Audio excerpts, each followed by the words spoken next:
welcome back to the show, guys. And I'm Duncan as usual. The gentlemen will introduce themselves. And let's jump into this. Yeah, it's Sean here, the Sports Edge podcast.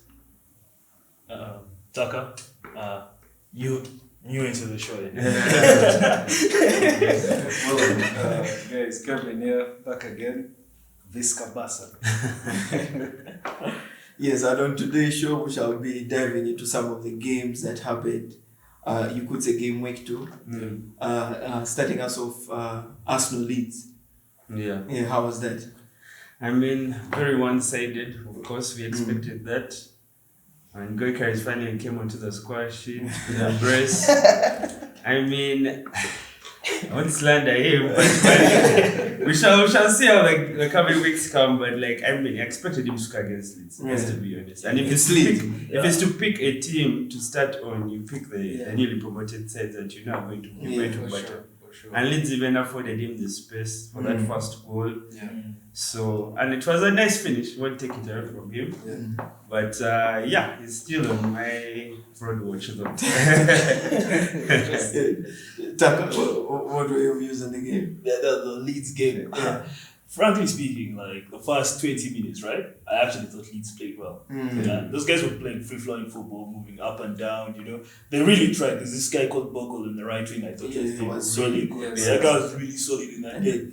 So a Japanese team. Yeah, but Arsenal, man. Set piece one time. The first set piece of the game. Bro, default default settings. That's the thing. My credit to them, man. They've really mastered their set piece. Yeah. Their set piece coach will drill them. At credit a to certain them point, for sure, man. And I think teams could take a few pointers from that set piece thing. And that's what I liked also about the Chelsea game. We got squad also 3 from the set pieces. So, man, you have to use your set pieces. That's why I credit to Arteta, man. The guy has mastered that part of the game, and guys are using it. When they fail to break down teams, they'll pull up their set pieces. Not like against Leeds, how many were they? There were 3 also. 3 of the 5. 3 of the 5. But the irony of them scoring with the first set piece of the game, that's why I like. Yeah. In our game, they scored in the first set piece of the game. The Leeds game, same thing. I have one thing to say about it though. The goalkeeper, right? Yeah. Just watch the Arsenal guys and the goalkeeper, man. They do it and they get away with it every time. Yeah, man. I mean, it seems like maybe there's no law against it, because I would imagine if there was something they're doing illegal, VAR would at least check it. For all the times they have been doing it. Yeah. But they have let it go. And all the goals have stood. That's why I was like, man, guys should pick a leaf. If this is how you can play, guys should pick a leaf. We need to look into those claims. Arsenal guys and something not going right. Because there is always that defender or whoever they put just as Saliba is always this guy he's not trying to contest for the ball. He's not trying to mark anyone. Yeah. He's trying to disorganize the keeper. But he blocked the guy. He blocks him from the line of movement, elbow against Manu. They did the same thing. But against Manu could have moved and blocked that ball, right? Yes, but all he could do was touch it and it lands on an Arsenal player and boom, a goal. It's the same thing. So either the teams sharpen up and find a way against that block, or Arsenal, bro. The rules have to catch up with Arsenal because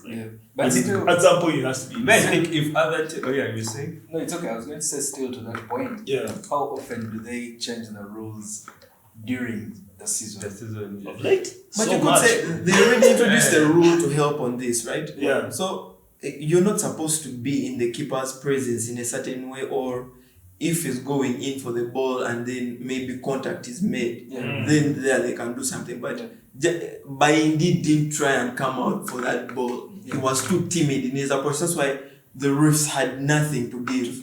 You get? He was timid in his approach. I got you. They couldn't do anything. Anyway, my opinion for Arsenal's game is, fortunately, they found a Leeds side that had just got promoted. And I would think, to what Sean said, is very true.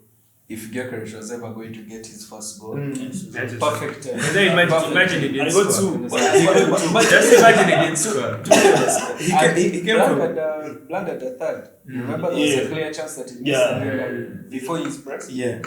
Sorry, first start. Yeah. So you looking at his stats from the Portuguese league, right? Most of his goals came from the lower so, table team. So exactly. you know he's going to feast on we expect him. Yes, that's exactly. You expect him to feast on Leeds. Yeah. But kudos to Arsenal for that. But also credit to Greg Carrez. Now it's 2-2. Really, the haters. They have nothing to say. But just to watch. Double game. That's so true. Yeah. So next game. We can go to your game, Chelsea, West Ham. I know you're itching. I'm itching, man. Man, what a game, man. Though we started nervous because I swear when Paqueta unleashed one hell of a record. I mean, I could see Chelsea fans on the TL already complaining about Sanchez, but I'm like, bro. I'm like, I can't really fault the keeper. Really. Maybe he could have. I don't even know what he could have done better. But it was such a well taken drift shot away from the keeper too. It was such a it was hot. I really didn't expect the guy to do that. They caught us off guard. But I like the way we grew into the game. Like it's Kawa. Let's stick to our brand of football. 1-1, 2-1, 3-4. And I reached 5. I was like, man. I was just like, who's not yet to the squash shit, man? Get on, man. I have to start part of this whole teams, by the way. And Arsenal took their chance, and also took our chance. Indeed. But there's a beauty about Chelsea, right? So everyone has Chelsea. Like coming into this season, everyone was like, "Yo, Chelsea, they're gonna be probably third, fourth." They're probably ever going to. Some Chelsea guys are like, "Bro, we're going to actually be up there. We're going to be up there fighting with them." But bro. It doesn't look easy. That it was okay when they were doing it in Champions Club World Cup. When they're doing it in the conference because they ended the season on a high. And this time the way they have come in, it's actually scary. When I look at Chelsea and I'm like, it is pretty scary, true. You don't want to meet them. Yeah, the number. It's not even about the number of the squad, bro. It's just the quality is catching up. There's a certain quality that's rising above. It's catching up. Like these guys, they all go to like 17, 18-year-olds. They're all kiddos, right? So we did underestimate them coming into the season over the previous 2 seasons and all. But like, bro, the quality is catching up, and age has to catch up. Their maturity has to come up, and I think this is the season, bro. This is the season when we actually do start to see it. And Chelsea. To your point, I want to add the fact that they have some new players that have, for lack of better words, hit the ground running. João Pedro, that was not expected. We knew he has the capability. But to go like that and to continue from Global Cup into first game, second game, that's just mine. Let's stop now. There's something a friend of ours, Stevie. And he said this is probably the worst we're ever going to see a stopper. Like right now. And that is really scary. Now when you compare with the rest of the team, Enzo is playing like a different man. It's mad. I said it's so scary, man. It's scary. To be honest, they've come from that thing of being a Cole Palmer short team to being a team. A team. Because Cole wasn't on, got injured in the warm-up, and we got to the step out. Guys, it's even looking better when Palmer is not on the pitch. It's better for João Pedro and Dilap to play together because João Pedro is not really a striker. Dilap is more of like the natural number 9, but João Pedro can play just around those attacking positions, just around the striker. Roaming 10, maybe he can drift sometimes to the wing, but like at 10 I think would be his best position, which is also Palmer's best position. But now we're going to really see João Pedro when he has more freedom and not just like the 9. So man, and he cooked 2 assists and a goal after having a quiet game against Crystal Palace. Everyone had a quiet game. And that also, to be fair. Unfortunately, I think the fact that Palmer is injured, maybe we'll have to see for how long. It gives the new players also time to gel with the team, get that rhythm. Or set themselves up. Or set themselves up and become the main guys in the team. Because some guys can definitely fit that role, and there is no reason Chelsea would have to rush Palmer back in. So it's really going to be an interesting season for sure. I think West Ham as well, they didn't really put up any competition. They made it so easy. It's too easy. I think Graham Potter will be the first coach to be sacked, unfortunately. It's not looking good in the Hammers section. It's quite bad. The West Ham had us in the first half. Like literally, they had us. They literally had us. 20 minutes was their timetable, bro. 20 minutes, and then you guys clocked in. You know, We locked in, man. So I think we can move on to the City and Spurs game. Yeah. What a wonderful result, man. Wow, I enjoyed What this a one. wonderful I really result, enjoyed this one. Guys, I enjoy remember when what Pep he is said being cooked. when we are losing the trophy. Yeah. Remember, please remind him in the comments. Some days are going, my friend. Some days are going, man. Okay. And Tottenham usually has you guys. Yeah. Spurs has your notes. They I have, don't they know have you guys. why or even how. Regardless of the They point. always have your notes. It's Honestly, everyone has a it's bogey ridiculous. team. Yeah. Everyone has a bogey Everyone team. has Yeah. You get like Arsenal. I mean, you get them with Fulham. I mean, Chelsea. I think. Not sure about Bournemouth. Is it? Mm-hmm. Yeah. Not sure about their. We bogey team. actually have, depending on now, like I can Most of say those like North London Everton. teams Yeah. for them. Now that Everton at their place. Anyway. Everton at their place we don't usually collect points. Okay. There are places where they collect points. OT. Yeah. Everton at their place. Also Bournemouth can stress us. Yeah. Brighton these days. Yeah. There are those teams that stress every team. Spurs is But really Spurs is Spurs for is City. Man Yeah. City. Spurs That's is yours City. now, bro. You have to Thomas hold that. Frank getting his Yeah. first double. It's very ironic, like to what you're saying, and everything I was seeing on YouTube, on X, guys already grilling the City team, man. It's bottlers, Not good not good enough. Like it's just a second game, right? But you know how Okay, guys are but so here's the thing, reactionary. here's the thing, It's right? so bad. Yes, I kind of get where they're coming from. Yeah. Because like City, right? Even when you lose with flair, with style. There was no flair in that game. Man. Honestly, I was waiting. I was waiting for you guys to do something that would like, bro, let's see City. Yes. You get it? Yeah. But like there was that Mamouche, was it a Mamouche chance? Mamouche, Where yes. Haaland overhit the ball, Yeah. then Mamouche hit it straight at the goalkeeper. Bro, you guys were not lethal, bro. The contrast, if you showed me City against Wolves in game week 1 and City against Spurs, I would think we're back to last season. Shaki was a shadow. Yeah, but honestly, give it time. City's still gonna Also pick up. Spurs plays really well. Yeah. Spurs Frank has those guys well done. Yeah. Really. He has Richarlison. Boom. Yeah. Speaking on Tottenham, can I ask a question to you guys? Yeah. So we see how Tottenham is moving, right? Yes. Are we sort of brushing off the fact that this Tottenham team it might actually be something really interesting this season over the fact that it's just Tottenham? Like, all due respect to Tottenham, but everyone there's a bias to football. Yes. You pick up a bias to football. I mean, Arsenal isn't a set piece team, but everyone calls them a set piece team because of burying of set pieces. Yeah. You get Tottenham is not a bad team, but they do have bad results sometimes, and people sort of brand that to them. Yeah. But this season is different, man. Yeah. This season is very There's different. something about them. Yeah, there's something about them. They click, they move better. Yeah. Are we brushing them off? Personally, I'm not. Yeah. And me, I think they're going to be one of the bogey teams. Not just for City, guys, but I think they're going to be teams that will face Tottenham and really suffer. Yeah. Like, genuinely, by the way.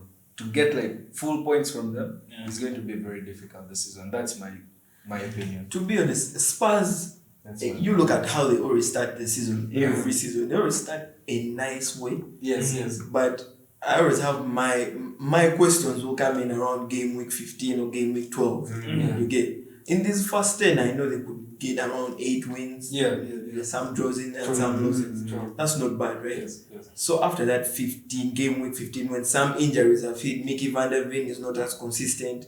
Kuti Romero is injured. You get certain elements are not moving the way it normally does. That's when you will see what the Spurs team is made of. But currently, I think they're quite good. The way Thomas Frank sets it up, Kodosh has hit the ground running, making a very good acquisition. Jao Palinya playing in the deep six. That was a top signing. Top signing. So right now it's looking healthy for them. They look like they have the squad depth. So it's theirs now to lose, man. I mean, someone also, like you said, I would also want to judge them like at game week 15 because you may think Spurs are just on some new manager bounce. Though I don't think so because Thomas Frank used to stress the big teams under Brentford. Exactly. Now he has better players. Imagine the stress is now going to be on those big 6 teams. Okay, the top 6 teams, or whoever is fighting for Champions League. Spurs will definitely be there, up there with them. And they almost beat PSG, remember? Before they fumbled. They had a perfect opening win. They've not yet considered in the Premier. Beat City away. Man, Thomas Frank knows what he's doing. But I just don't know whether he can do it till like game week 15. Like you said. That's why I want to judge him like at the midway of the season, because there's injuries, the inconsistency of the Spurs team also. And like, I've not yet really seen them be consistent throughout the whole season. So if Thomas Frank can drill them to be like that, then man, looking at some scary hours there. So guys, there are some interesting matchups that are incoming for you that you've seen in the upcoming game weeks to really entice us to have some bit of conversation around. Definitely. I don't know who can go first. I'll go first. You go first. So Arsenal, Liverpool, bro. That's simple. My prediction, bro, we're gonna win. Okay. We won the transfer. We won the season before. We won the transfer window. We're gonna win the season before. Winning the transfer. So what's the expect? 3-1. 3-1 Liverpool. Saka got injured. 3-1 Liverpool. Yes. Okay. That's quite bold. Man. I guess the best defense in the league. Okay, me, I'm really looking actually forward to Liverpool and City, because me, I thought they would be the two teams fighting. I know Arsenal is strong and what, but I feel it comes down to those two teams. And when I'm looking forward to the Etihad game, when Liverpool go to Etihad, I think Liverpool will just leak like a 2-1 over them. I think they'll just end it. But I feel like those two fixtures, Liverpool, it's always on, and City, they're both home and away. I think those will be two very deciding, title deciding games. So I'm looking forward to the one at Etihad though. Interesting. I think my game to look out for would be us against City. I think it's coming in on game week 4. So that's right around the corner. It's quite an interesting one. We shall be going to the Etihad, the empty hand. The empty